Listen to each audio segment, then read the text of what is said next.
So Bad It's Good is sponsored by our friends at Hims. Hair loss isn't just about hair. It's about how you feel when you look in the mirror. Hims helps you take back that confidence with access to simple, personalized care that fits your life. For simple online access to personalized and affordable care for hair loss, ED, weight loss, and more, visit hims.com/sobad. That's hims.com/sobad for your free online visit. hims.com/sobad. Individual results may vary based on studies of topical and oral minoxidil and finasteride. Featured products included compounded drug products, which the FDA does not approve or verify for safety, effectiveness, or quality. Prescription required. See website for full details, restrictions, and important safety information.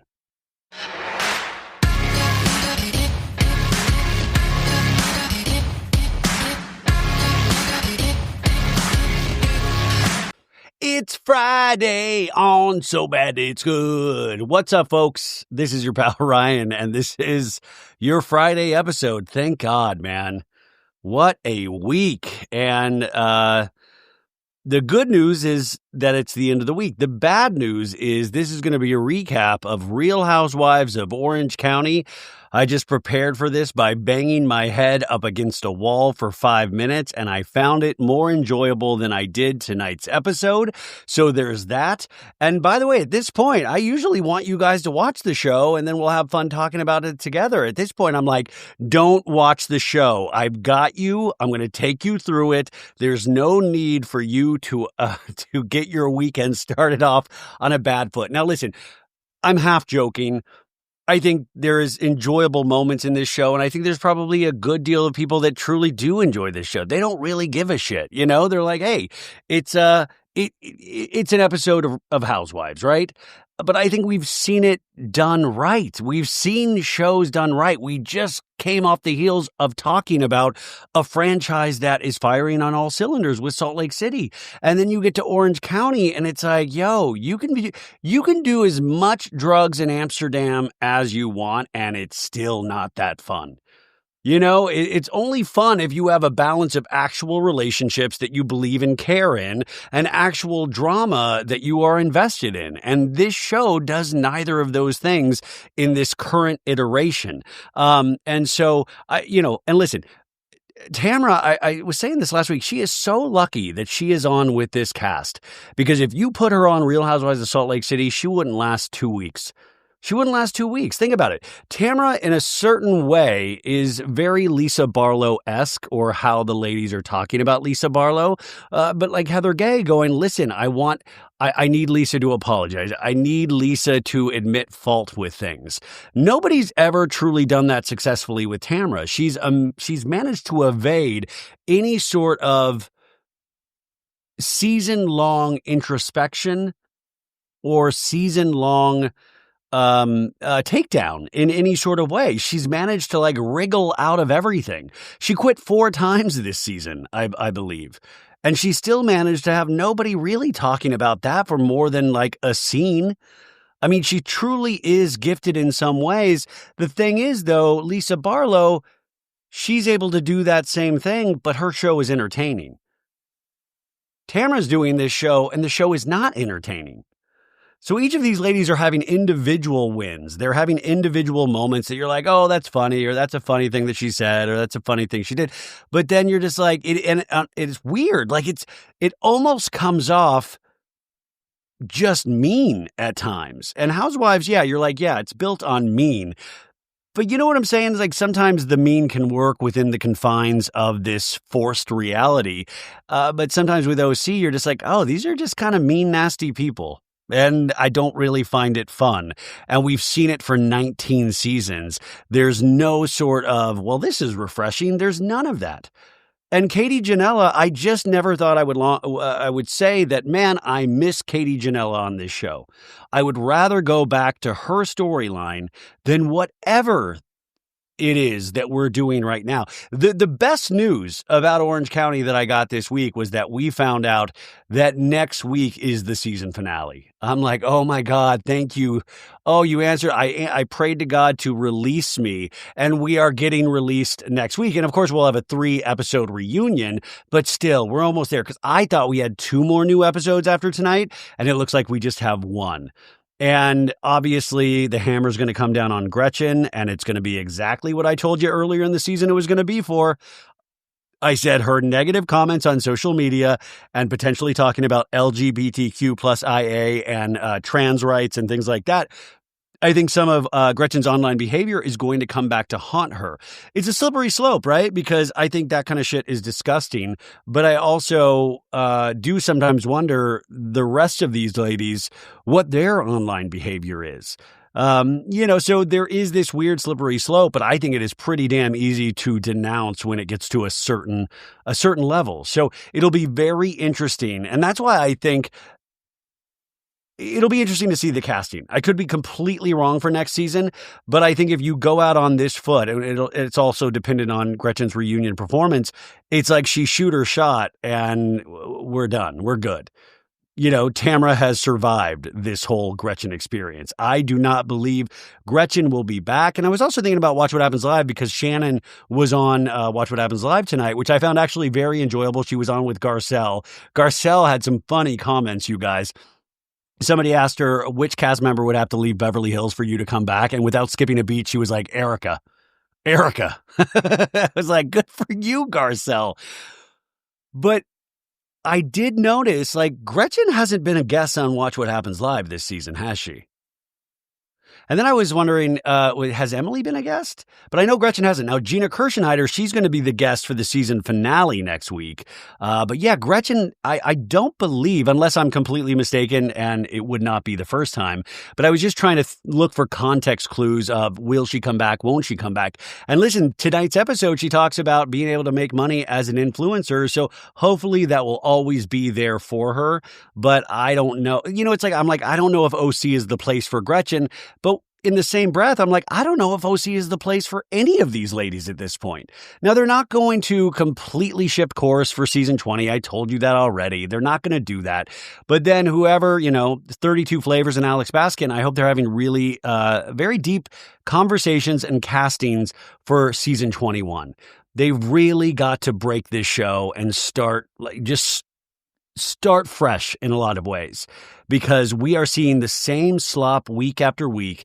And if we didn't have examples of things working on television right now, I probably wouldn't feel as strongly. But I believe in this show, this show is going nowhere, but we got to make it better. We got to make a better viewing experience. And I just think a lot of these ladies and their relationships with each other have completely worn out. They feel it, and therefore we feel it. So I hate to be negative, you guys. I really do. I hate to be negative because you don't come here for that. Or maybe you do. And then you're like, fuck yeah, he's being super negative about OC. And like I said, this is not because of these women individually, but when they get together, it just does not work. And sometimes I hope these comments, not that this show is the end all be all, but sometimes you hope these comments get back to some of these ladies where it's you shouldn't feel proud of this season, man.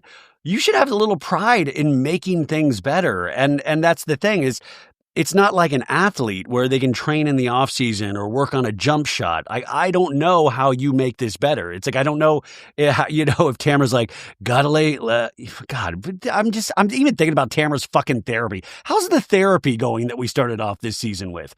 It seems like nothing has been learned. And just thankfully there's somebody more repugnant than Tamra in some ways with Gretchen there, because if not, my God, there's so much shit to come at Tamra for. And that's where even Shannon in Watch What Happens Live tonight, she's, and this isn't a smart business move. It was yeah, I don't see myself getting back with Tamra in any sort of real way, in any sort of real relationship with Tamra. And it's yeah, I wouldn't either. If somebody talked that much mad shit about me, called me out alcoholic every chance they got when that same person is drinking on camera, taking a Xanax and quitting, then yeah, I would be so frustrated. You can't come to me and act like a friend and then slap me behind my back. No, that's just ridiculous. But I sometimes worry when Shannon makes those comments, but at the same time, I'm proud of her of yeah, don't go back. Be strong. Weather this storm, because Tamra will come at you and scream everything and talk mad shit about you on every appearance she possibly can. Just stay the course, stay strong, and see where things heads. If this was another season, I would say Tamra would be really in jeopardy of leaving. I was like, I feel like people don't realize she's like the linchpin. And once again, I want to give Tamra her flowers. She has been one of the most successful housewives in terms of the length of the time she's on the show, and she has 2 very successful businesses. My one hope is that Tamra is completely different in real life than we see her on the show. And it seems like she is aware of every one of her problems, and yet she still does the same behavior week in, week out. She knows all of the right things to say, and she knows zero of how to exhibit any of the correct behavior. And it's just past the point where these outbursts are fun to watch. And at the end of the day, that's what we want. We want something fun to watch. I'm going to have a coronary. I'm going to go back to banging my head against the wall. How are you guys? I just jumped right in. I was so angry, folks. In fact, the last hour and a half, I was ready to record an hour and a half ago, and I just couldn't do it. I was very grumpy. I was like Bronwyn's husband, Todd. I was like, I can't believe I have to fucking talk about OC. Bronwyn, I can't. I'm going to eat your cherries, Bronwyn. I'd rather not talk about. Anywho, oh my God, you guys, today we get to go back to the OBGYN and we get to see our daughter.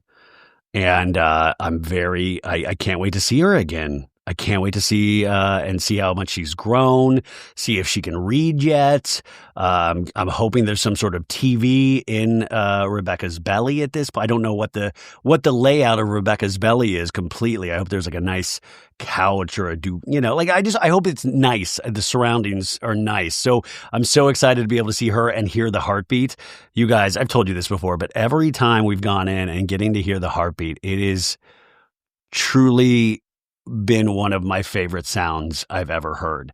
And I've heard a heartbeat before, but for something you're like, this heartbeat, this is good. This is a good heartbeat. Like, is this Radiohead? This is a really good heartbeat. I love this. So very excited about that. I got a big weekend in store. We're going to shoot some more pregnancy photos. So hopefully I'll be posting one on Instagram in a couple of days. Who knows? I'll be back on Jeff Lewis on Monday at 9 a.m. Those guys are in New York right now for Radio Andy's 10th anniversary. Andy Cohen's radio station on Sirius XM. Oh my God, I wish I could have gone to this so bad, you guys. They did the most kick-ass party tonight. And Annie, who works over at Jeff's, and Kian, I was like texting with those guys, and they were sending me some photos and videos, and I got to see, they sent me this has now made its way online because of Andy's Instagram, but had Ramona and Carol Radziwill together, like talking and hugging, which is, I think, the first time that they've seen each other in a very long time. And they sent me that from a different angle. And I was wigging out. I was like, oh my God, you know that's Carol Radziwill? Oh my God. And Luann was there. Mark Ronson, the DJ, was there. He was there. I mean, it was star-studded. And I can't wait to hear more stories about this party. So I'm really excited, and I can't wait for all the behind the scenes dish. But God, that's the shit I geek out about. Like, I'm not a big partier anymore, but I would have killed to have been there. So hopefully for Radio Andy's 20th anniversary, I can make my way to that party. But man, that looked cool. It was so exciting. What are you guys doing this weekend? You got any Halloween parties? What are you watching? We might do an extra Friday episode of just what to watch this weekend, and I might throw some like tiny interviews with people because there's a lot of good stuff out there right now. And I talk about it every Monday of what to watch for the week, but I always feel like I need to remind people and myself of what to watch this weekend. Peacock, there's a new season of Married at First Sight. It's their first season on Peacock, and I'm going to check that out tomorrow. So I'm excited about that. I watched the Love is Blind finale today, and I watched the season premiere of The Kardashians season 7 on Hulu. So overall, it's been a real bad day of television for your boy Ryan, you know? Okay, let me talk a couple minutes about the Love is Blind finale. I watched this on Netflix, obviously. I watched it on my computer because you can speed it up. They'll give you like access to speed it up. So I watched it the highest you can go. I watched it at 1.5. I would have gone up to 2, but it doesn't give you that option. And, the finales with Love is Blind, usually these last couple of seasons are the least interesting part of this series. I think Love is Blind has come to some sort of reckoning where they're going to have to really make some changes. We have a reunion coming out for this that they've already filmed, and I really just don't know the purpose of the reunion when so many of these people have already done extensive interviews, especially on Nick Viall's podcast, where it really takes a lot of the, well, who cares? Now, spoiler alert, in this season finale, you only had a couple couples that we were even wondering, even that made it to the altar in the first place. So the one, and I knew they saved this for the end because I knew they weren't going to make it to the altar, was Sparkle Meghan and Jordan. And they didn't make it to the altar. They had a final scene at the tail end of the finale where, they just kind of admitted that this would not work. And he felt, his one regret that he introduced his son to Sparkle Meghan, and she wasn't ready to kind of have the life of potentially having a child. Now, spoiler alert, kind of, but I think if you paid any attention to online or context clues, is that Sparkle Meghan is pregnant right now, and she will be announcing that at the reunion, but there are pictures everywhere. Today, I saw it like 10 different places. So Sparkle Meghan is with child with obviously a different gentleman. That'll be announced at the reunion. And then who else did we had? We had Edmund and KB, and they went to the altar, and, Edmund was rejected at the altar by KB. And she didn't even have to say anything. He just saw her face and he was like, ow, ow, ow. But he handled it very well. He was cool about it. He was chill. She said she still loved him. So who knows what they're after. I mean, I guess that's one thing to tune into the reunion for, to see, where they are at this point, I guess. And then the other couple was Allie and Anton. And I thought they actually were going to say yes, because Allie, even in the getting ready for the ceremony, even though I think certain members of her family weren't into the thought of her getting married, she seemed really happy. She seemed very happy, because I think I would be a basket case if I knew I was going to reject somebody at the altar. But we got up there. He said yes, she said no, and it's c'est la vie. So they are donezo as well. And I'm just trying to find ways to make Love is Blind work anymore. Now, this was filmed 2 years ago, so they've probably filmed multiple seasons since then. So I don't think Love is Blind is going to be ending anytime soon, but I really think they have to figure out where they're going to go from here. And I think with anything, social media has not helped the show in a lot of ways. I think, people's access, even to the contestants, their access to social media and their relationship with social media really, I don't know. I think for all of us, though, social media doesn't truly help find a partner. I mean, I don't mean like you're shopping online, but in some cases you do. But I think sometimes it's always like, well, I'm seeing 5 billion other people online, so how am I supposed to pay attention to just you? But also just the amount of leaks, the amount of information that is already out there, and the fact that they filmed this so long ago that we know so much of their story since they come out of the pods, if you actually look this stuff up, that it ruins the overall vibe of the show. That's just my opinion. Maybe you guys are still loving it. There are still so many interesting, fun moments about it. Like every reality show will still have fun moments. But I think the conceit of the show, this quote unquote social experiment, is not much of an experiment. I think you truly are crazy to actually get married on a show like Love is Blind. So Bad It's Good is sponsored by our friends at Hims. Hair loss isn't just about hair. It's about how you feel when you look in the mirror. Hims helps you take back that confidence with access to simple, personalized care that fits your life. Now I'm looking in the mirror. I'm starting to get a receding hairline. I'm seeing the hair and I'm not loving it sometimes. And that's where Hims comes into play, because Hims offers convenient access to a range of prescription hair loss treatments with ingredients that work, including chews, oral medications, serums, and sprays. Doctor-trusted, clinically proven ingredients like finasteride and minoxidil can stop further hair loss and regrow hair in as little as 3 to 6 months. You shouldn't have to go out of your way to feel like yourself. Hims brings expert care straight to you with 100% online access to personalized treatment plans that put your goals first. There's no hidden fees, no surprise costs, just real personalized care on your schedule.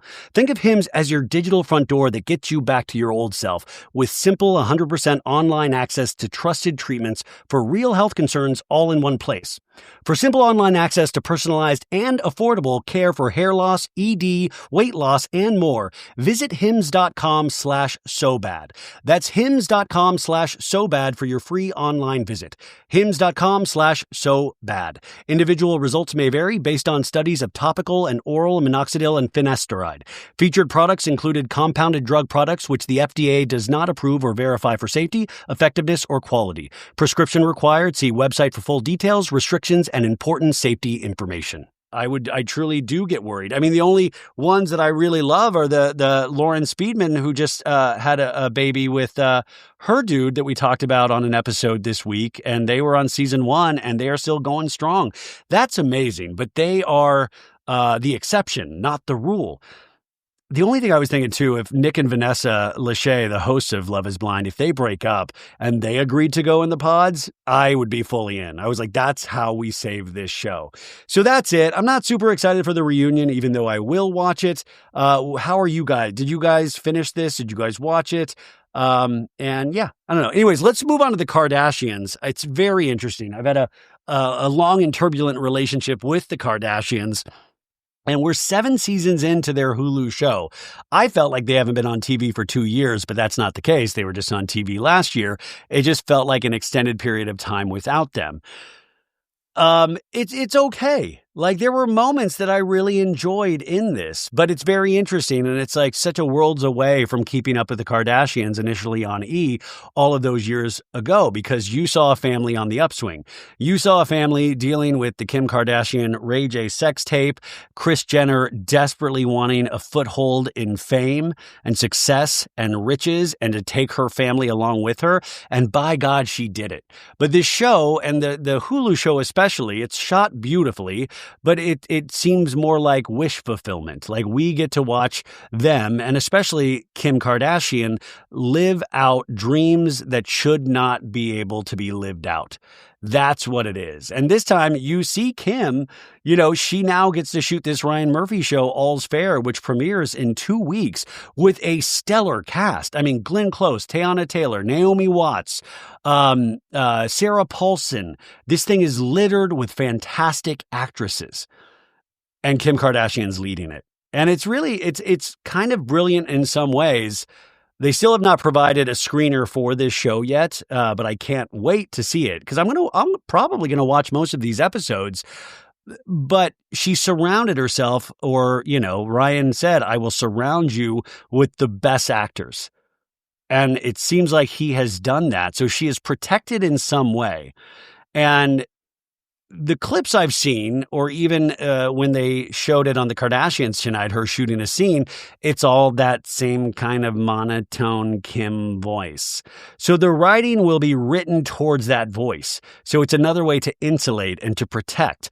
And you'll have people like Glenn Close and Sarah Paulson just chewing up scenery, just fucking making every scene their bitch. And I mean that as a compliment.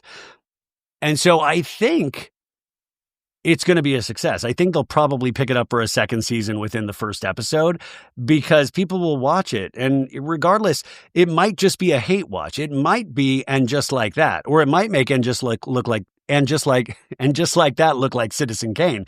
We don't know, but it's glossy. They've spent a lot of money on it, and I'm very interested. Now, coming from an acting background myself, there's that, oh man, this isn't fair. There's actors out there busting their ass, really in it for the art of the whole thing. But that's not how entertainment works. That's not how show business works, because it is a business. It's based on commerce.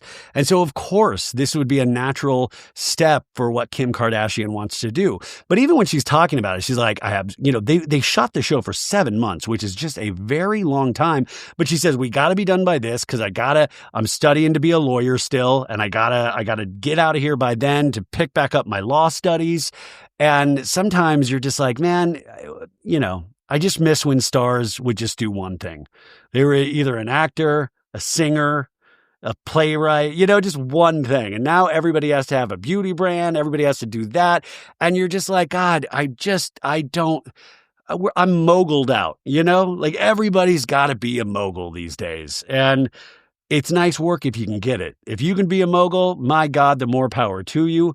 But sometimes it's exhausting because the sense of a real person gets further and further away from these people. You just can't really imagine. And it really goes so far past aspirational at a certain point where you're like, oh, I do not want to be this person at all.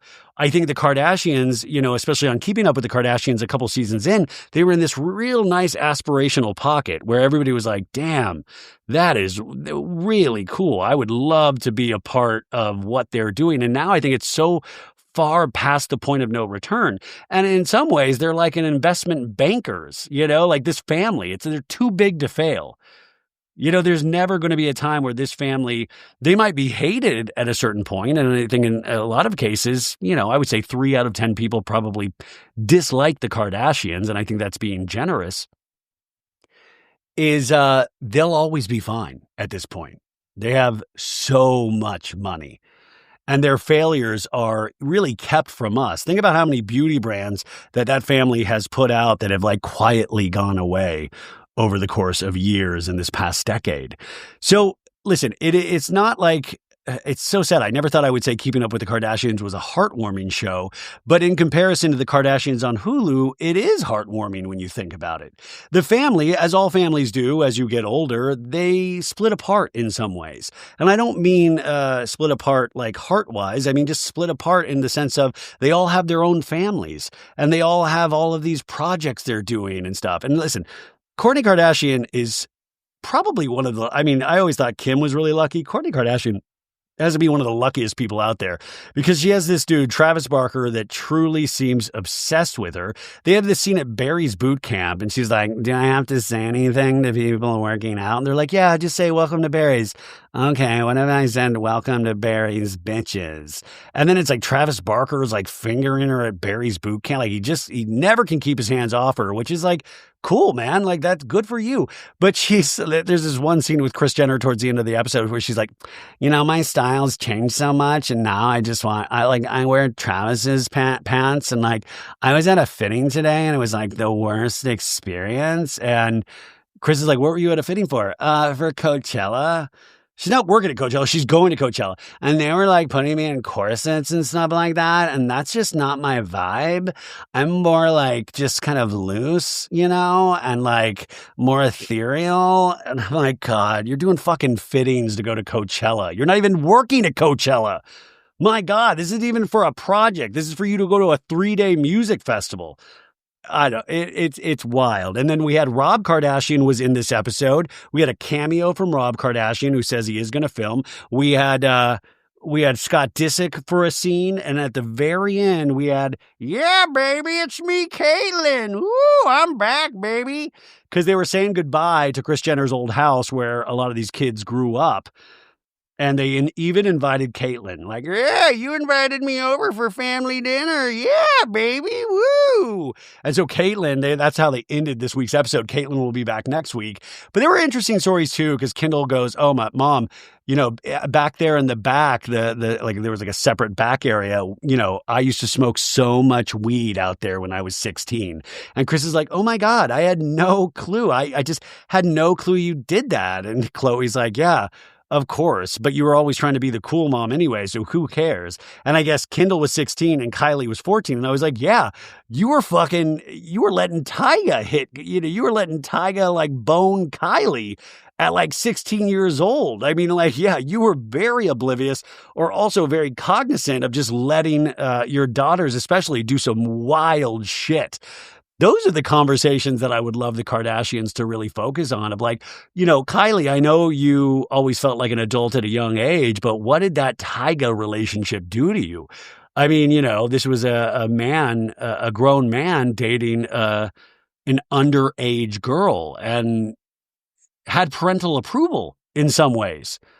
I mean, it's a really interesting thing. So, I mean, listen, there was like 30 scenes in the Kardashians. They are all very busy. I think I will say Tristan Thompson wasn't in this episode, which is great. And I got to say, I think I'm back to Khloe being my favorite Kardashian. But there is weird. There's like a soulless vibe at times with this show, which I hate to say that, but I don't know how this family continues to be this busy. And I don't mean I don't know why people want to watch them. I just don't know like how you keep going when there's so much to do. The other interesting thing was Kim did talk a little bit about the relationship with Kanye and said that she had a brain aneurysm. But it wasn't, guys, don't worry, it wasn't an intense brain aneurysm. It was just one of those light brain aneurysms she found. And it was probably stress due to the Kanye divorce and relationship. And it was a very interesting thing. And that's where you really feel empathetic for Kim Kardashian in certain ways, because Kanye especially, but I think a lot of men share this trait, is we will bitch and moan of like, it's like, it's always so funny that we say women are the most emotional, because I've seen so many men be like, that person did me wrong and those are my kids and I need to spend time. I'm the father. I say what, and you see these emotional outbursts. And then Kim very much pointed out, she's like, we'll do family dinner and you can have them. She's like, we haven't gone anywhere. We're in the same place. She's like, at this point, he hasn't seen his kids in months. And she had offered him all of these things, and he couldn't do it. But I'm like, God, I sure remember him being on social media, bitching and moaning every chance he could get. But then the reality of those situations is that then he couldn't step up to do those things. And I don't think that is a mental health issue. I think a lot of men do that. We talk a big game, and then when it comes to the nuts and bolts, the digging in and doing the work, we aren't interested in that sometimes. We are interested in the verbalization and the emotionalization, but none of the just work. But Kim, true to her word, is like, you got to get up and you got to work. And so in some ways, I admire Kim in that sense, because she does seem to be a very present mom. I do wish she would have North chill with some of her outfits. It's getting to the point where I'm like, you're dressing like the band Korn from the early aughts. Like, Are you in the band Korn? Like I'm scared to see the phases of North. I feel like North is going to be even worse than Jaden Smith.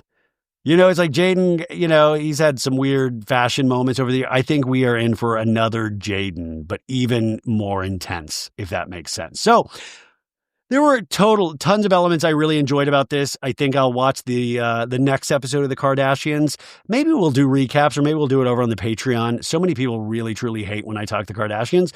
But like I always say, in defense, is that you do have to study this. And by studying them, you can really get a sense of pop culture and where it was and where it's headed.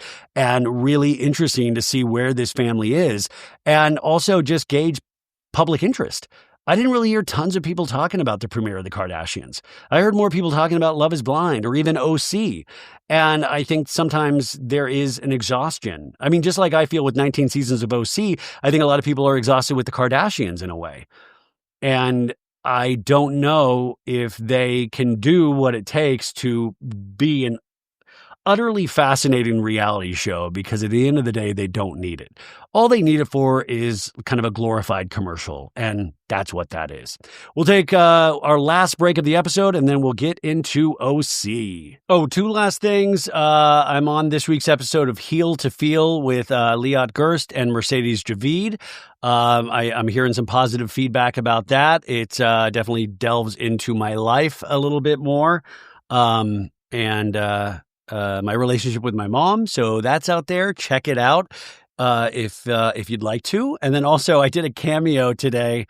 I want to give a special shout out to Phil and John. John booked this for his husband, Phil, and they are in the middle of renovating their house and they're way over budget.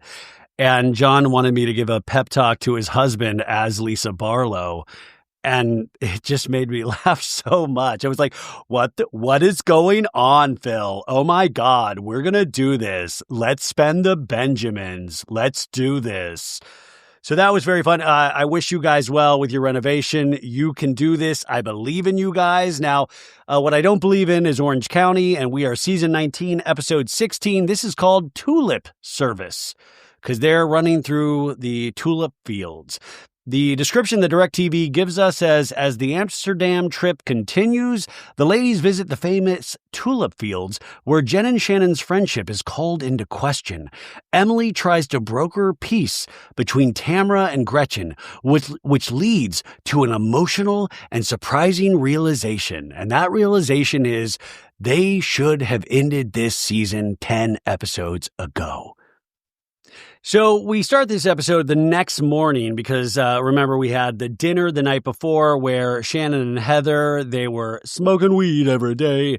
Shannon was high as a kite. It was very fun to watch, but now we are dealing with the next morning, and Shannon is doing her normal bumbling I Love Lucy self, like, I'm puffy and I'm puffy. Oh my God, I'm still feeling the effects of the space cake. Ooh. And she's spilling like Diet Coke on herself. I mean, truly, I was sitting there thinking, how is this a real person being this klutzy? And then I realized, I'm like, Ryan, you are this same way. I will spill if I have just any sort of liquid, you will see it. And by the way, if anybody's watching on YouTube, you can usually spot it on my t-shirts. I'll just spill anything. I don't even know sometimes how I spill the things that I do. So I'm in a way like Shannon. I'm very much like Shannon, but it is weird, like watching her try to get ready. And I was like, has it always been this bad? The other thought was just Gretchen, watching her get ready. Does she have to wake up like 3 hours earlier than a lot of these ladies? Because it just feels like there's spackling involved, right? All the ladies are meeting in the hotel lobby and they flash back to the previous night where Heather Dubrow was like, I have a special trip we're taking. I've never been to the tulip fields and they are in bloom right now. And it's insane, gorgeous. And so they're going to go to the tulip fields today. Heather's taking. And by the way, Shannon, for some reason, is barefoot in the hotel lobby. I mean, she has one shoe on and the other one is completely barefoot. And they ask her why. And Shannon's like, because it hurts. It hurts. I had a Band-Aid on and the shoes were too tight. And Heather says she was so excited when she didn't have to travel with her toddlers anymore. But the whole point is Heather still is traveling with a toddler. She's traveling with Shannon Beador, right? And also I love, the klutziness of Shannon. When it gets to like blood, when it gets to like bloody toes and stuff, I'm like, I'm good. I've had it. I'm good. So then Heather in the lobby pulls out this jar of something. And Heather Dubrow, you guys, it's not enough for just the weed. She's got mushrooms. And Heather Dubrow goes, I ChatGPT'd our drugs. We need 3 to 4 grams each. So she's doing this with Gina Kirschenheiter. Gina's like, I'm going to do mushrooms with Heather. And Gina in a talking head goes, Heather's actually that friend that my mom warned me about in high school. And I love that they're in a fancy hotel lobby and Heather Dubrow's like just dealing drugs in the lobby. And I do love that in a sense. Like, I don't know if it makes her relatable. I mean, it makes her relatable to me at like 25 years old, but, I love that it just doesn't end with weed. Cause by the end of this trip, are we going to just do like full China white cocaine? Is there going to be like a heroin moment at any point? Like, is it just going to keep intensifying? Like, I just so scared the next day of like, Gina, I ChatGPT'd our H. Yeah, I'm gonna have to tie up this arm, okay? And then you're just gonna inject it have you seen Pulp Fiction, Gina?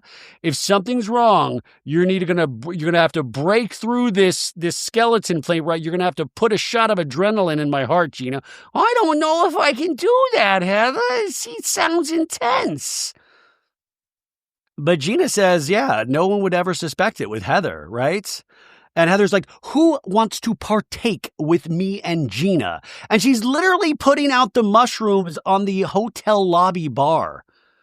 The hotel, if this isn't somebody that is used to wealth and being, catered to, I don't know what is. Like, there is no fear. And now we see Gina and Heather eating mushrooms. I've done this many times at Coachella, and Gina's like, he tastes like walnuts. And as soon as Gina said that, I was like, Gina, don't do it. Gina, don't do it. Because I thought she was going to go, it tastes like walnuts. And also Travis's huge nuts. Yeah. Heather says, apparently, when you take these truffle mushrooms, colors are very vibrant. So I thought, what better colors to see than a tulip field? I got to take her to a Grateful Dead show. I got to take her to a Dead and Company. It would knock her off her coal mining ass.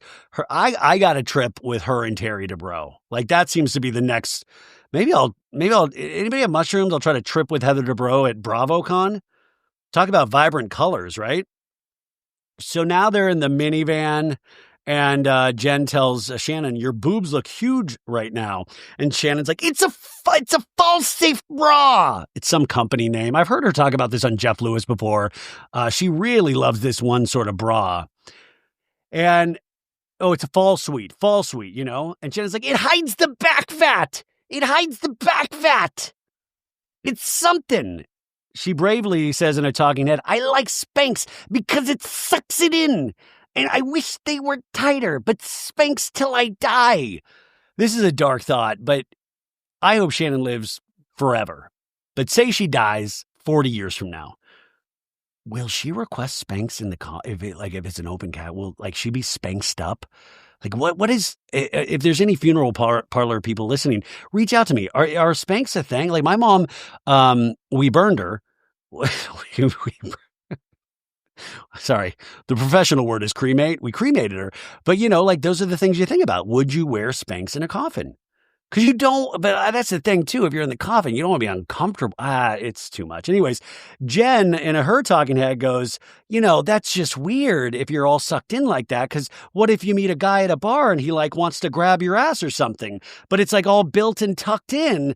That's not hot, Jenn says, which is such a weird, dark, revealing comment from Jenn Pedranti of why would you want a guy at a bar grabbing your ass? It's such a revealing comment of is that shit just, well, good. Guys shouldn't be grabbing the ass. It shouldn't be. Guys shouldn't feel free to just grab your ass. What the fuck are you talking about? Anyways, now there's two Sprinter vans. Tamra's in one with Gina and Emily. I was about to say the gruesome twosome, but there's three of them. And Tamra's like, last night, at the bar, Gretchen was there and she's just such a downer. And we flash back, it's 2:35 a.m. the night before, and all the girls, including Shannon and Tamra, are seeming to be having a good time. And Gretchers is over there at the bar, and she's smiling, but she's away from them with a drink and just kind of not participating, right? As Shannon's and Tamra's on her knees, with her tongue out, which is nice to see them. They can joke around with each other. Emily says, I don't understand why she would want to sit at the bar. It's she just creeps around you, right? It's there's never a confrontation. There's never a conversation. And I thought she was going to be way spicier, Emily says. And Tamra goes, she's nervous. She's worried something is going to come her way. Because Tamra already knows she has information that is going to come her way. But also, these people are two sides of the same coin. Gretchen and Tamra are two sides of the same coin. They have information on each other, and they would do this until the day they die. I'm not going to give them a compliment that they are the Batman and the Joker to each other, because I don't think they are that nearly as entertaining as some of the other dynamic duos, heroes and villains that we've seen on other franchises. But I love that Tamra's very aware, because Tamra's the same way. Tamra's really into the gameplay of Housewives. So I think she knows, and I think she nailed it, right?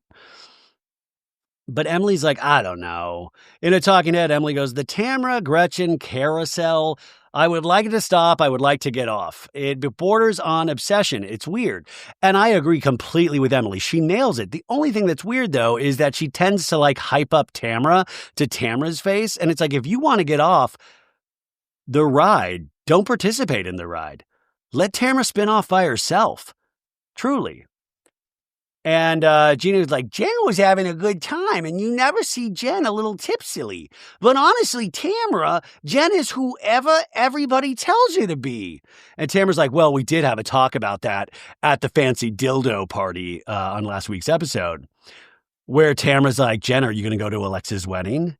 And Jen's like, well, she sent me to a save the date, but I was with Shannon and she asked me not to go. That's not exactly how it went, Jen. That's not exactly how it went. We flash back to the scene multiple times, is that Shannon asked, are you going to go? And she said, no, because I think it would affect my friendship with you. And Shannon said, thank you. She didn't say, don't go. I mean, she might have inferred it or you might have felt that way, but she didn't directly say that. The Tamra, though, going, Jen, nobody should ever tell you who you should hang out with or who you should be friends with. How many times has Tamra said to somebody that they shouldn't hang out with this person? Like, this is like what I say. It's a great quality of a housewife to be completely hypocritical, right? Gina goes, so Shannon is saying that she wasn't going to go to the wedding like on her own. So I don't understand why now Jen is saying that Shannon asked her not to go. I mean, this to me is just a boring storyline. Like, I don't know, fucking ask her. Like, get it there. They're both at dinner. Ask them while they're both there at the table. Who fucking cares, right? So I'm cursing too much today, you guys. I feel it. I'm sorry. And I know there's families listening to I know there's kids listening to this. Hey kids, get a little closer to the speaker. Fuck. Tamra in a talking head says, when you're friends with Shannon, you have to obey her rules. And I did it for so long, and now I see Jen falling right into it. Oh yes, Tamra, Shannon, the evil manipulator, the puppet master, Shannon Beador. Huh. Who else could we say has been a puppet master on this show that freaks out when they don't get their way? Like, what are you? I mean, what? Mirror much? What are you talking about? Oh, the puppet master, Shannon Beador. Oh, my Spanx! You cannot hang out with these people. Anyways, they're saying, like, Jen's not a bad person, right? So...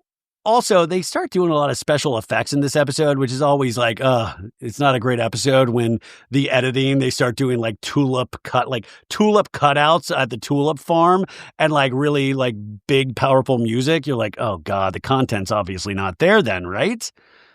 So we're at the tulip field and Gina's feeling the effects of the mushrooms. She's like, the colors are vibrant. Sometimes when you're in a tulip field, the possibilities are endless. I just want to run through the tulips. Oh, and she starts running and there's all these special effects, and it's like, ooh, and Heather Dubrow's running and Gina's like, oh, I'm going to pee in the tulips. We're all living organisms. Ooh. Wow, the flowers! Woo! And Heather's taking pictures that turn out very badly. And Gina's like, do you think the tulips look like they're outlined? Very mushroomy talk, right? And Gina's like, you look like a tulip, Heather. And then all of a sudden, they put like a mouth on the tulip like it's a character. And I'm immediately more invested in this character than any of these ladies. I'm the tulip. I'm the Amsterdam tulip. Get them away. These ladies are freaking me out. Ha ha. And then they hear a baby cry, and Gina's like, why is the baby crying? There's nothing to cry about. And Heather's like, he's little, Gina. There's no excuses. Man up, baby. And then Shannon goes and sits on like a metal horse, little prop metal horse or something. And Shannon's doing her physical comedy of like, oh, I'm holding on to the horse's penis so I can get up. Oh my gosh. And she's doing her physical comedy bit. Jenn Pedranti's with her and they're laughing. They're having fun. She's like, the producer asks her, do you remember what a penis feels like? And she's like, yes, I remember. I remember what a penis feels. I was on the Love Hotel. And so Shannon finally gets up and Gretchen and Jenn Pedranti are like kind of steering Shannon on the horse and they're having a good time and laughing. And Emily goes, uh-oh, it's all the girls in the I Hate Tamra clubhouse, right? And Tamra's laughing at that comment. And Emily says, Shannon's leading the charge. She's clearly the president of this club. Gretchen's the historian, because if you need something brought up from 15 years ago, she's your girl. Wah, womp. And then Emily goes, just don't put Jen in charge of the finances. Okay, yeah. And then Gina's talking to Heather. Remember when Alexis's wedding got brought up? They told me that Jenn said that Shannon asked her not to go directly. And Emily goes, yeah, I was talking to Jenn about Alexis. I'm like, you're acting like you're not friends with her, but you are. And Heather goes, I asked Shannon about it yesterday. I said, you say you have all these boundaries, but Jenn still talks to Alexis. It seems like a bullshit friendship. And I said, why wouldn't you just say, fuck this? I'm friends with Alexis, Jenn. And Gina goes, yeah, and also never mind the whole bridal shower. It's like I'm over here supporting the shit out of Shannon last year. I went through the worst year of my life. I thought my whole relationship was going to end. And now this is what bugs me. It's like, yeah, let's celebrate that Jen's still engaged a year later. I love that Gina's like, where's my party? I want a Chuck E. Cheese. Come on, I survived a relationship with Travis Big Balls. Come on.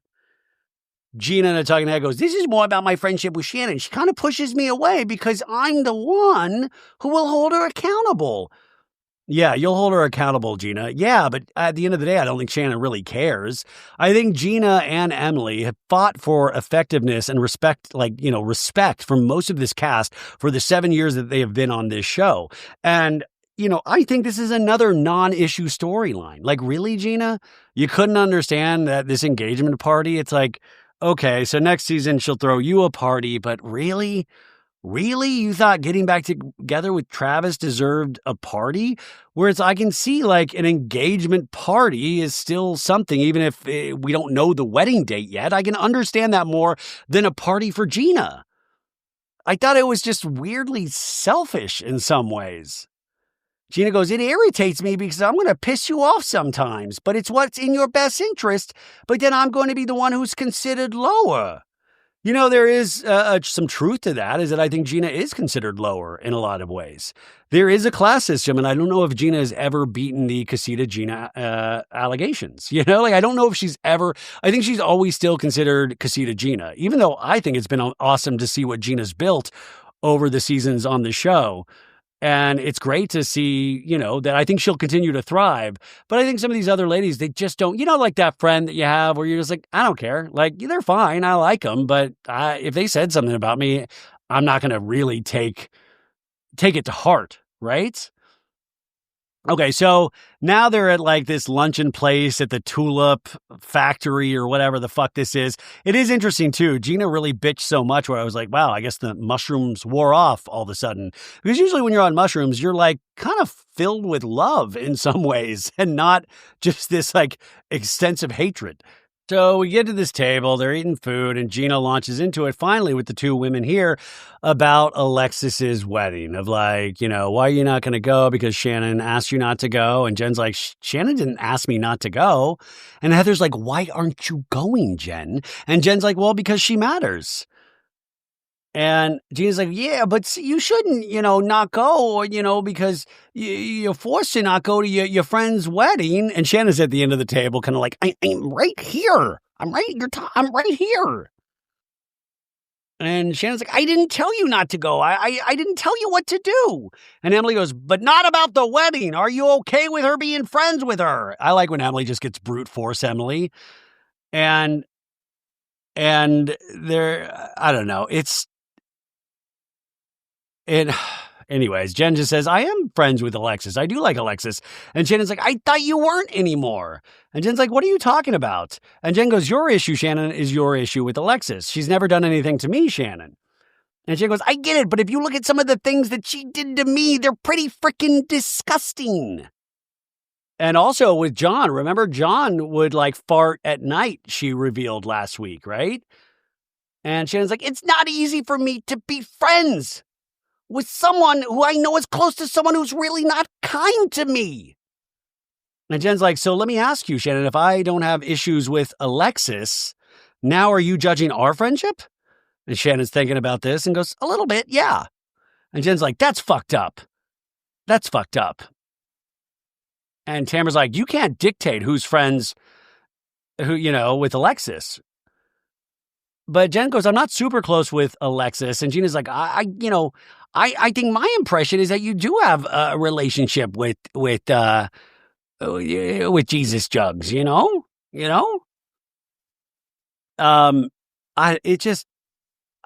don't care. And also, get Alexis back on the show then. Let's see how fun that'll be. It's just, whatever. I don't know. Anyways, but you see all these ladies hopping on this storyline. I just think it is a very thin, weak storyline. And I'm like, God, there's got to be something better. And then Gina gets into bitching about the shower and saying, Jen, like, oh, you're throwing her a shower. She doesn't even want a shower. And Shannon's like, you didn't want the shower? And Gina's like, no, she didn't want the shower. She thought it was ridiculous. And Jen goes, I never said that shower was ridiculous. What are you doing right now, Gina? I'm on mushrooms. I want my own shower. And Gina's talking about fostering this fake relationship with Jen. And Shannon's like, I don't think it's fake. But, Jen's like, listen, like, I wouldn't have done that for myself. Did I want that for myself? No. But do I appreciate it? Yes. It's like, yeah, I would never throw a birthday party for myself. If somebody else did it, I mean, it's not something, I don't love parties, but if somebody did it for me, my God, I would really appreciate it. I would get over myself. But Jen says, would I have asked anybody to plan it for me? No. And Emily goes, are you really the correct person to be doing this right now? And Gina's like, yeah, not for nothing, Shannon, but I had your back so hard last year. I went through such a horrible time last year with Travis. And then my family comes back together this year, and maybe that's something to celebrate. Dude, Gina is that person you don't want to do drugs with. Like, hands down. Hands down. And Gina's like, I don't want a party. I just want things to be based on genuine feats, And Shannon's so confused. And Shannon's like, I am super happy for her. Sorry, that's a little Gina. But Jen's like, what is the issue here? And I'm thinking that too. Like, what the fuck are we talking about? Even Tamra's quiet. Even Tamra has lost the plot. She's like, I don't even know what you guys, like, this is where Tamra's like, I need to be with a better cast. This is ridiculous. Emily says, I can see this new friendship forging, between Jen and Shannon, but it doesn't seem very authentic because there's a lack of communication between you and Shannon. And we feel like you just automatically roll with it, like, this is so weird. You don't feel like their friendship is authentic. How authentic is any of your friendships, right? And they're saying, yeah, Jen, you just support Shannon blindly. You guys have this new friendship. You're always together. You're laughing and stuff. Which is great. Is it great? You don't love that. She says, I love that. No, you don't. And even Gina keeps rolling, and Emily yells at Gina, can I finish? Jesus Christ. Can somebody not give her gummies anymore? She won't shut the fuck up. And Emily's like, you don't stop talking, Gina. And now everybody's just eating each other. Everybody's just disintegrating. And Emily's like, I'm done. Because Gina's like, no, go ahead. No, I am done. I am done. And Heather leans into Gina and goes, let's play the silent game. In a talking head, Gina goes, sometimes you just need your best friend to tell you to shut the fuck up. And then Gina's like, don't get mad at me. Don't get mad at me. And now we're going to go, like, Tamra's like, let's go hot tub away. And I guess Tamra picked, like, she was looking up in the Amsterdam phone book and thought it would be really fun, this hot tub excursion on a boat. Yeah, man. Whatever. And then Gina and Emily start bitching about Jen's Instagram. And Gina's like, yeah, I feel like I'm following Ryan because everything's Ryan on your Instagram, Jen. And Emily's like, yeah, we just don't want you to get in the same place you were with money, where you get divorced. When you got divorced, you didn't know about money. You didn't have finances. You didn't have anything for yourself. And they're flashing back as on this scene from the Tula place as they're in the car. And Jen's talking to Gretchen. And Jen's like, I didn't even think about it like that. I love that they're like, first off, Gina and Emily's, it's getting to be too much. Like, what are you just bitching about every cast member to their face about their Instagrams now? And now, Jen's confiding with Gretchen and going, it's not all you and Slade on your Instagram, Gretchen. And Gretchen's like, it's mainly me. It's mainly me. And then we see Gretchen's Instagram of like, it's such a cute outfit I'm wearing today. I love it so much. If you guys want to grab it, comment the word below and I'll send you a DM. She tells Jen, it's a full-blown business for me. I know people like make fun or whatever. I don't care. No, I mean, we make fun because you usually Facetune one of your nostrils out of the content, right? And Heather is making fun of her, flashing back at the tulip field where Heather's like, use code Gretchen20 for the hat. I will say this, though. I was on TikTok the other night, which is not abnormal, unfortunately, anymore for me. And Terry Dubrow was on a live TikTok selling something. And that always scares me, too. I'm like, you're a million. I mean, no wonder he is a millionaire, but it's like, really? You know, you're having to go live on TikTok to sell shit? Like these people, they have to be exhausted. Exhausted. Gretchen tells Jen, if you get really good at it, you can make a lot of money. I'd like to pretend they're not talking about social media, but they're talking about like being call girls. I met this girl, Heidi Fleiss, and if you really work at it, you can make a lot of money. I met Charlie Sheen this week. Gretchen lets us know that she's always been a serial entrepreneur. She has 6 different businesses that hopefully is going to be forever just mail money, just coming in. And I think it's important to be able to stand on your own 2 feet and not depend on a man. I want that for Jen. Not depend on a man. You have 6 jobs. How many does Slade have? Right? Jen says, I love this advice. I am all about the side hustle. If I could ever reach Gretchen's status, oh my gosh, I'd be so proud of myself. Oh, it's so scary because I know she totally means it. And I'm like, well, also, what about going to college? I mean, maybe going to college and get like a business degree. And you can tell, but like, remember they got in trouble earlier in the season for making that really ill-timed post with like the karate moves and the sounds. And especially it was like weird with like the Katie Ginella of it all. And it's like, you can tell Jen weirdly looks up to Gretchen because of social media shit. I'm like, girl, follow the beat of your own drum. You'll figure it out. But Jen's like, can I just shoot something myself? I need to start doing that. I think it would be good. She says, I'm going to do what I need to do to become more financially responsible. Which is great. Yeah, I tell myself to do that too. I always have to force myself to like make content. And sometimes it just feels so abnormal. So I feel your struggle, Jen. I feel your struggle. So they're now all at these jacuzzi boats, and Shannon's concerned because it might be unsanitary water for her blister. But we found out that it's drinking water. You're going to be fine. Emily thought it was really funny to get prop hats with funny sayings on them. Emily, the Carrot Top of OC. And they're funny, I guess. Let's read these hats. Shannon has one that says, well, I can't read Shannon's from here. Sorry, you guys. Heather Dubrow's wearing one that says, I love cock. Sure. Okay. Gina's wearing one that says, can I get a diet cock? Tamra's wearing one that says, hurtin' for a squirtin'. Gretchen's wearing one, something about gagging. And Jenn Pedranti's wearing one that says throat goat. Sadly, this might be the best part of this season. I don't know. Oh, Shannon's says moister than an oyster. Oh, I'm moist. Oh my God, I'm moister. Shannon in the talking head goes, I've never been called moister than an oyster. Not even on Love Hotel. And Shannon goes, and by the way, everyone hates the word moist. Moist. So the ladies are dividing up in 2 of these jacuzzi boats, and I'm sure hilarity will ensue. So there's like 5 minutes of like funny boat stuff where Shannon's steering and they're bumping into things. The most interesting part of this for me was watching like the boom mic guy and the filmer in these hot tub boats where you're just like, these poor crew people, man. I want their stories. This podcast should just focus on them. They're the real heroes of all of these cast trips. And, in some ways I was like, this is a bigger disaster than the Titanic in some ways. And there's no submerging these hot tub boats, even though I'm sure the crew tried. But anyways, now we get into the deeper conversations. Shannon is talking to Jen and saying, we're okay. I just, she thought things were a little bit different.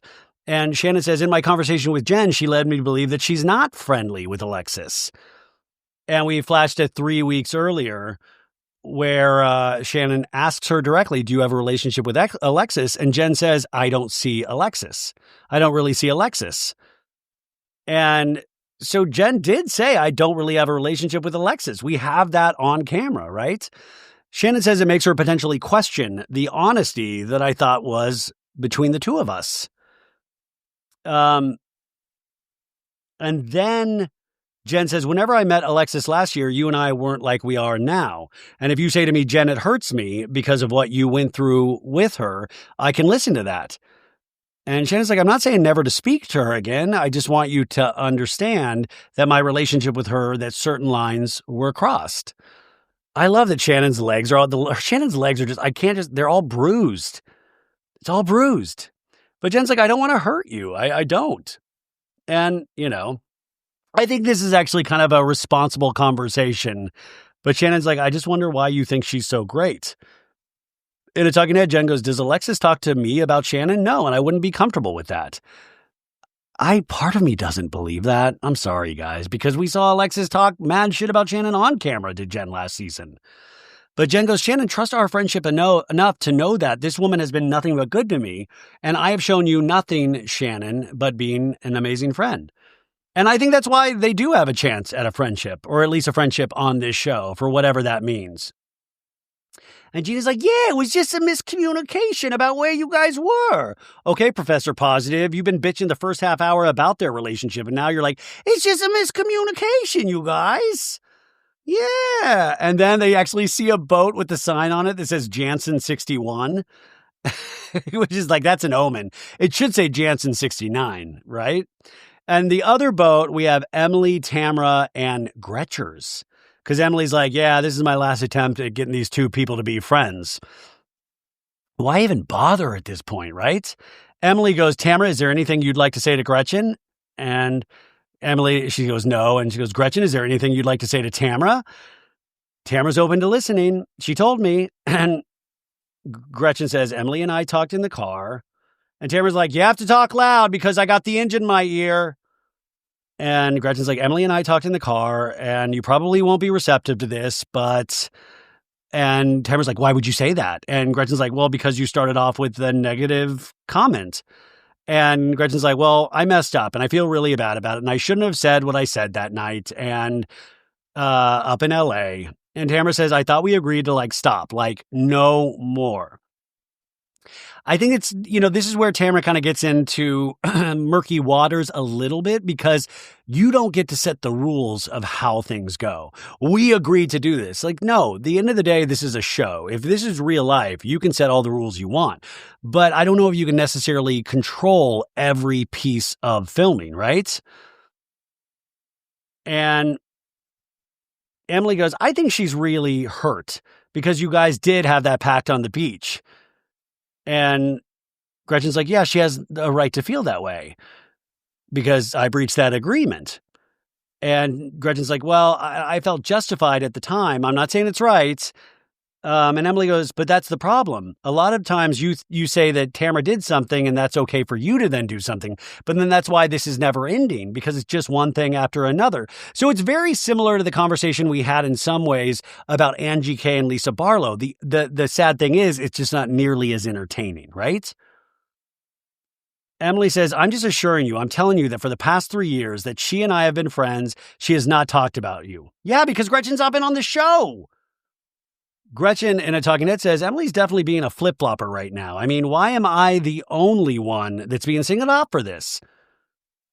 And then we have 2 hours earlier in the car with Jenn, Emily, and Gretchen. And Gretchen's like, what is she saying here? In the car, Gretchen says, I said, I'm sorry. And then she came upstairs screaming, saying, fuck you. So I guess I'm a little anxious to go try that again. And Emily goes, yeah, that's too aggressive. It is. Tamra lives in Code Red, Emily says. Gretchen says, why I decided to get into the hot tub is because I want to move forward. But I also feel like the two of them are possibly the most aggressive towards me. So I don't know if it was my best decision. Yeah, I mean, by the way, Gretchen's not always wrong. Even if I dislike Gretchen in a lot of ways, she's not wrong in certain, she's not stupid. But Gretchen says, just because she hasn't said it to you, Emily, doesn't mean she hasn't said it to other people about me. And Tamra's like, I don't talk about you. You're not relevant. I don't talk about you. You're not relevant. The other boat's like, oh, I don't think that boat ride's going very good. And Gina's like, they might as just well pulled the plug out of the bottom of the boat. Hoo-hoo.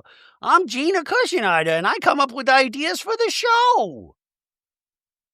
So Tamra's like, you're not relevant. Emily's like, but listen, that's the wrong attitude. That doesn't get us anywhere.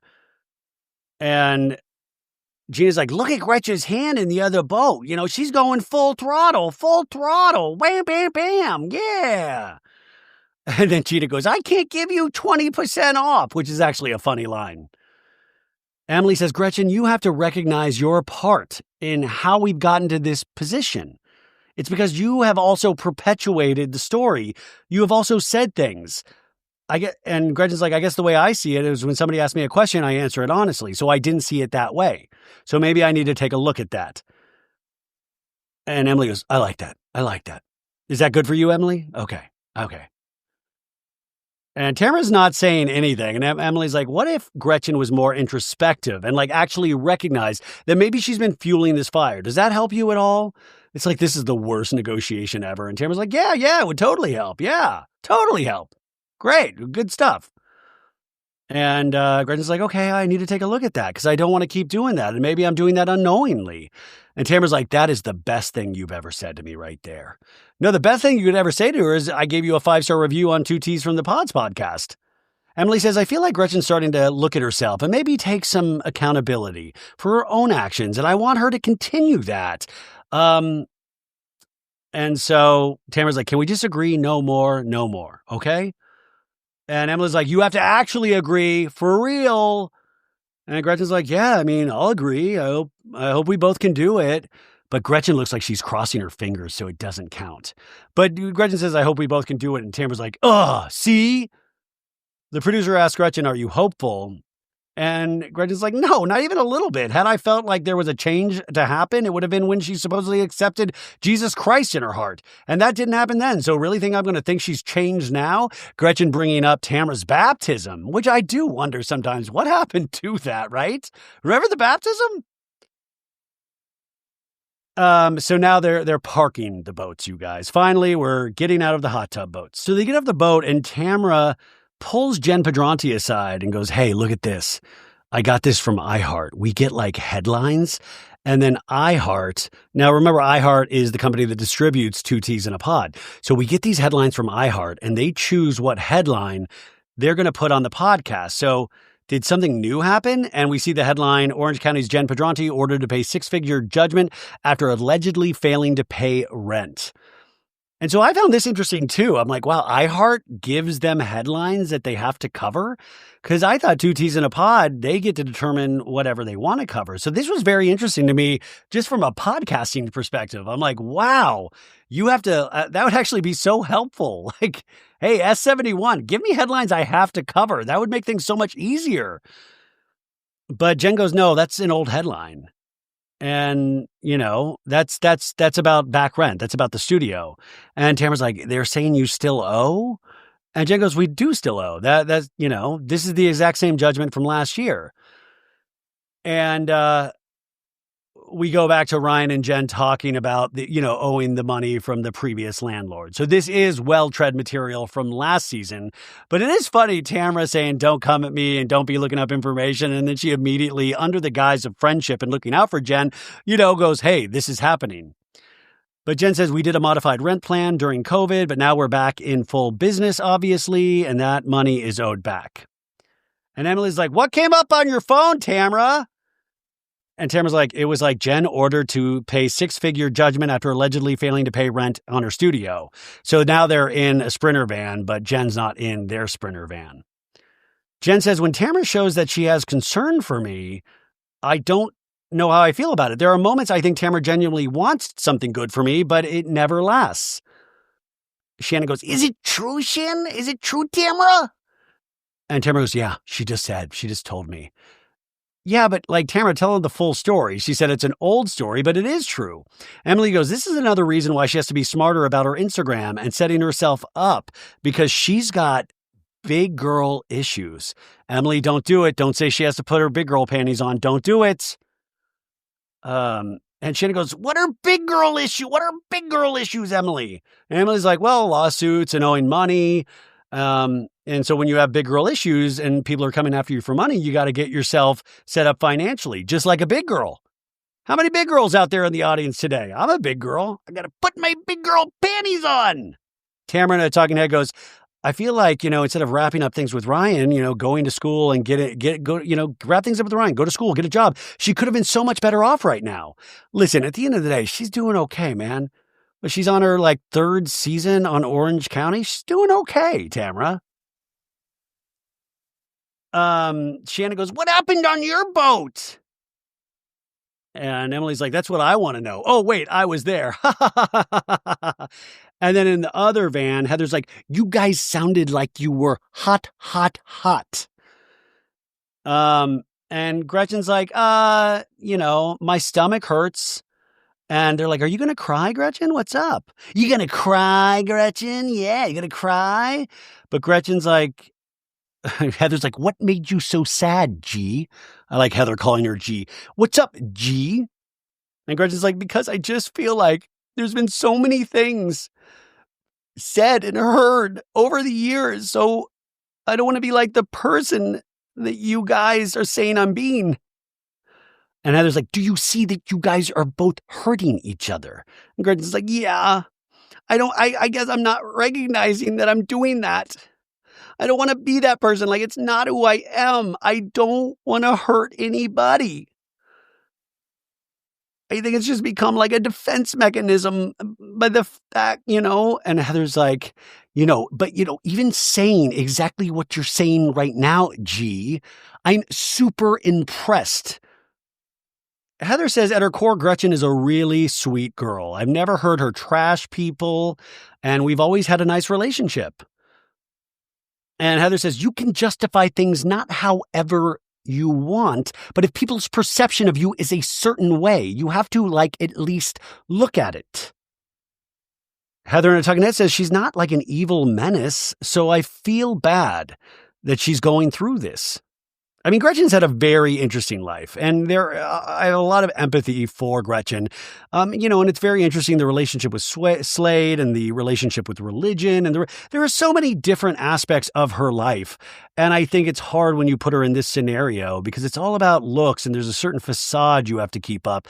But also, I think in life in general, we pass judgment so much on other people, and sometimes you get caught up in that. You get caught up in not necessarily, I'm going to be evil right now, but you get caught up in judging a certain way or judging people that you have no business in judging. And I think that can really catch up with you. And like I've said multiple times in the last couple of weeks, there's no hate like Christian love.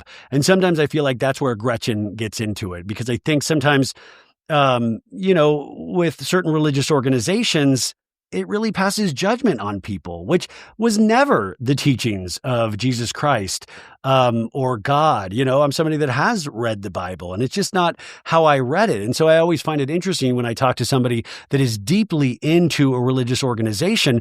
They usually tend to pass judgment on people that it'll sometimes even confuse me. And I know this is a very simplistic way about talking with you guys, but it's something I've always noticed, right? But Gretchen's very emotional right now. She's very, very upset. So all the ladies are back in the hotel. They call their partners, their kids. Emily, calls her son and tells him to be good. And they get into the Sprinter van and Gretchen's not there. And Jen's like, Gretchen's not feeling well. She might come later. She might not come at all. And then we flash back to 10 minutes earlier where Jen's like, Gretchen, what is going on? And Gretchen's like, I don't know. I just can't stop crying. And Jen's like, where does it come from? All the years and all the pain of hating her? Although, what is it, Gretchen? And Gretchen's like, yeah, it's all of it. I love that Tamra is potentially her version of Satan, in a sense. Jen tells the ladies that Gretchen is very emotional. And Tamra's like, about what? And Gina's like, don't immediately take it as an attack on you, Tamra. You can't do that, because you're going to open your mouth and you're going to get set back again. And then Shannon's like, look at that. Shannon goes, everybody, look at the restaurant. Sorry. Gina and Shannon, I just want this season to be over. But Shannon's very excited because she sees a restaurant called Meet the Balls. It called Meet the Balls! Wow! They're in the middle of this intense conversation, and then Shannon's like, the restaurant's called Meet the Balls! Wow! So the ladies are walking in, and Tamra says she feels like she's at a mall. It does kind of like have an outdoor mall food court vibe, right? And so they're going to order food. Jen and Shannon are doing like a choreographed dance number through this food court. Anyways, they get their food, they go upstairs, and Tamra's like, I'm bugged now. I'm just bugged. And Heather's like, stop being bugged. And Tamra's like, I'm not going to say anything to her. I'm just bugged. And Heather goes, I don't think it was about you. And Tamra's like, well, yeah, she like took accountability. And Gina's like, Gretchen was very upset even on the bus ride home. And Tamra's like, you think she went and talked to Slade? Huh? And Heather's like, yes, of course. When you're that emotional, you call your husband. And then we flash back to earlier when she does FaceTime Slade. And Slade's like, hi, love. How are you? And she's like, I had a little meltdown. And Slade's like, I'm so sorry, babe. And Gretchen's like, I'm trying to move forward. I really am. And Slade's like, everything that's happened in the past, you should just, at this point, just let it go. The subtext there is, we need a second season, Gretchen. Okay? He goes, there's obviously emotional issues on both sides, but if she's willing to work things out, I know for a fact that you'd have interest in doing that. Gretchen in a talking head goes, there's just so much pain and so much hurt. For years and years and years, it still affects my life to this day. What I call my spirit guides, my guardian angels, are literally giving me warnings to not trust her. You think you're in a beautiful field of tulips and you're just walking along and there's this snake and it harms you. That's so interesting. Like maybe your spirit guides are saying you shouldn't do this show, right? And by the way, from a realistic standpoint, yeah, I mean, if we're to believe her about Tamra really haunting her through her behavior on this show, you know, I mean, should we allow that possibility in there that Gretchen really is, has the Tamra PTSD? Anyways, back to Gina, and Gina's like, I've tried to always get Gretchen to see her side of things, and she never sees it. Did Emily and Gina just turn into the OC police all of a sudden? You know, like they're the judge, jury, and executioners. But Gina goes, yeah, but in the bus, Gretchen did. I'm telling you, Tamra. And that's why she's so upset for the first time. And Tamra's like, was it performative? Tamra knows all these buzzwords because Tamra's done performative work on this show. And Gina's like, no, it was genuine. And Heather goes, do you think that maybe she feels like picked on and she's the new kid in town? And Tamra's like, I don't want to pretend like she's a good person. And Gina's like, no, you don't. Don't back me in here, Tamra. I'll say weird things, you know. And Jen goes, I told her she should come. Should I have not told her she should come? And then at that moment, Gretchen comes in and goes, I'm only 2 hours late, but I'm here. And sorry, you guys. And she sits around the table and Tamra's like, ugh. And then Tamra goes, are you hungry? There's a wiener here because they got hot dogs. And Gina's like, are you okay, Gretches? Are you okay, Gretches? I'm glad you're here. And Gretchen's like, yeah, I'm okay. And then Gina's like, ask her how she is, Emily. Ask her if she wants to talk about it more. And I was like, now? It feels awkward. You know, I already asked. And then Emily goes, Tamra should ask her. And Gina's like, no. And so there's weird, kind of silence. And then Heather goes, I said, let's all stare at Gretchen while she eats. LOL. And Gretchen's like, what are you guys all looking at? And Jen's like, well, everybody was asking about you. And I just said she needs a minute. She's upset. And Gretchen's like, yeah. And then Emily goes, Gretchers, let's stop saying Gretchers. Please, Gretchers, you want to talk about it? And Gretchen says, no. No. Emily says, I guess she does need time to process it. So maybe that's what she's doing in a talking head.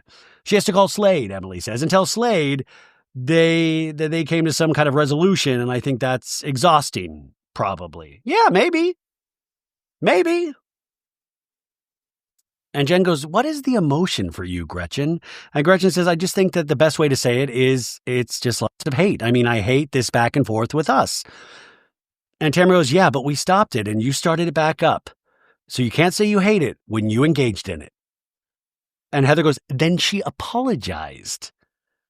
And Tamra goes, today. And Jenn goes, she apologized at the self-defense. And Tamra goes, yeah, but she still did it. And Heather goes, I'm not saying that was good. And Gretchen's starting to dab her tears again. And, Gretchen's like, I feel like it's never going to be resolved. And Emily's like, but you guys agreed in the crock pot, in the jacuzzi boat. And, nobody's going to have change if you guys just stop doing that. And then it can change. What happened between feeling like that and then when you got to your room? And Gretchen's like, here's the thing. Yes, it was a long time ago, right? But that doesn't mean that all the feelings and emotions just disappear. I think things just come up again, and I think that's maybe what's happening. I was hoping that maybe there would be like, looking back, I shouldn't have done these things. I shouldn't have said these things. I shouldn't have brought this up. And Tamra's just looking at her with an open mouth. And Shannon, the talking head, says she can sympathize with Gretchen because sometimes you want an apology, but the apology has to be authentic. And I've been in that situation where I say, you're not going to get it from Tamra. I mean, I agree with Shannon in this scenario. How many apologies have we seen from Tamra? And then the next day you find out it's completely not genuine. Gretchen says, I absolutely want to be accountable for my part in that, 100%.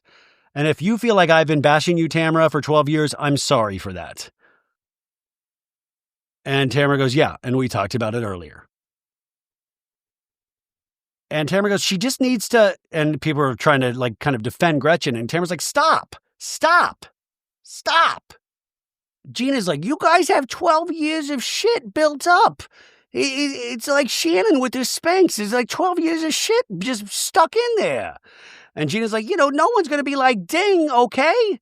I see you completely in all of your points. This is really complicated, like multi-layered circumstance. And Jenn goes, I think you both would feel so much better moving on from it. You carry so much of it.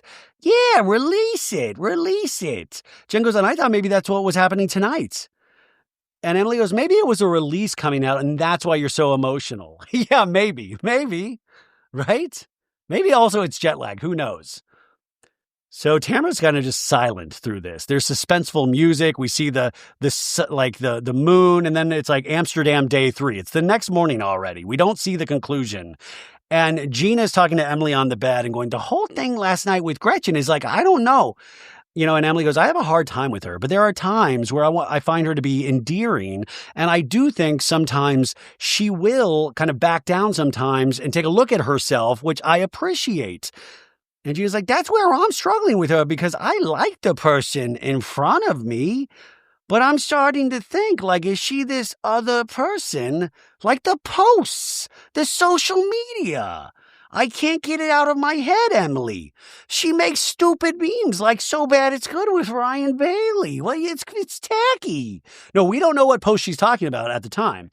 In a talking head, Gina goes, about 2 weeks ago, I was at the dispensary. Of course, I was getting my weed fix because I smoke weed every day.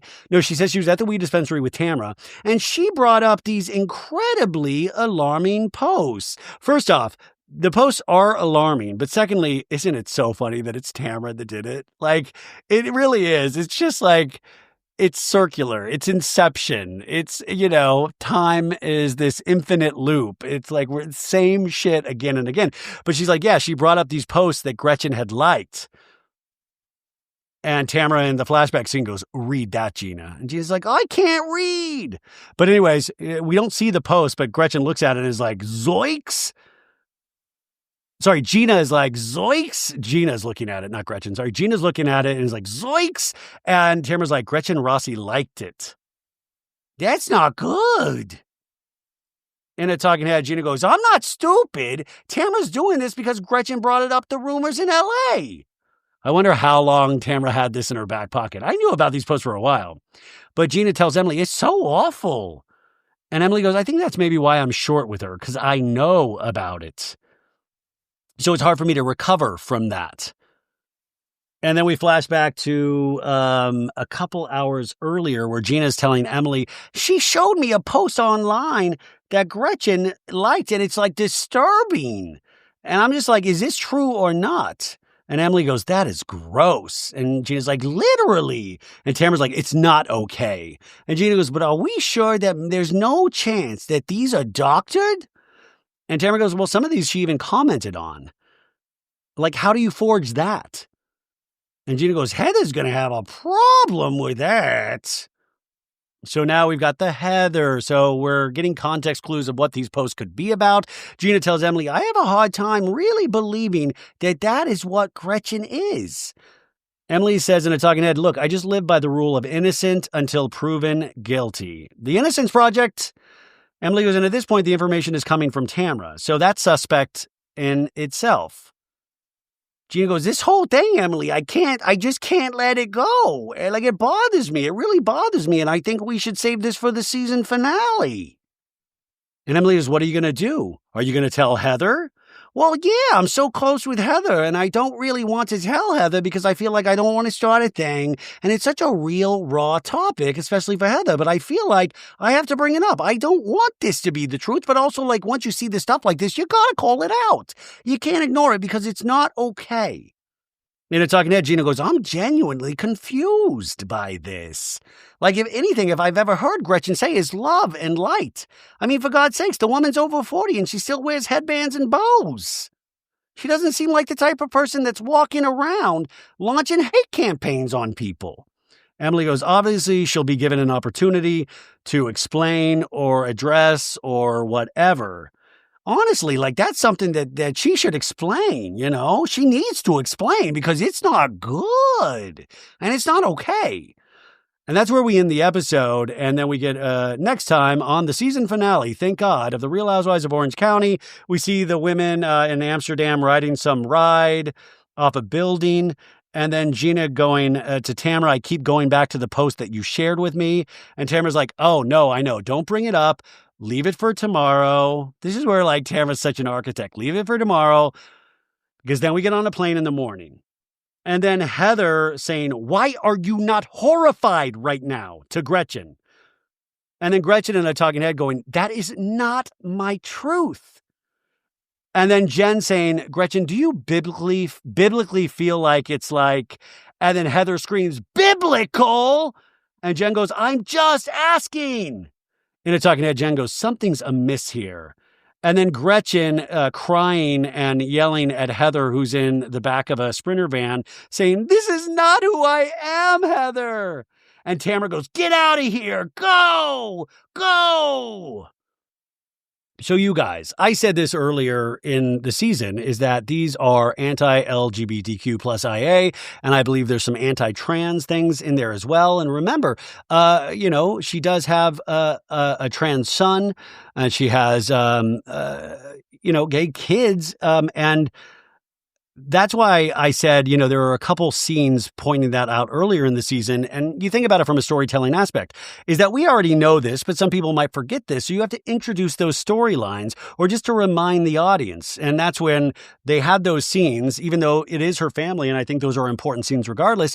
I always now suspect on these shows, especially of like, they're putting that scene there for a reason, because they're going to come back to it. And they want to remind people of how good of a mother Heather is to her kids and how important this is to her.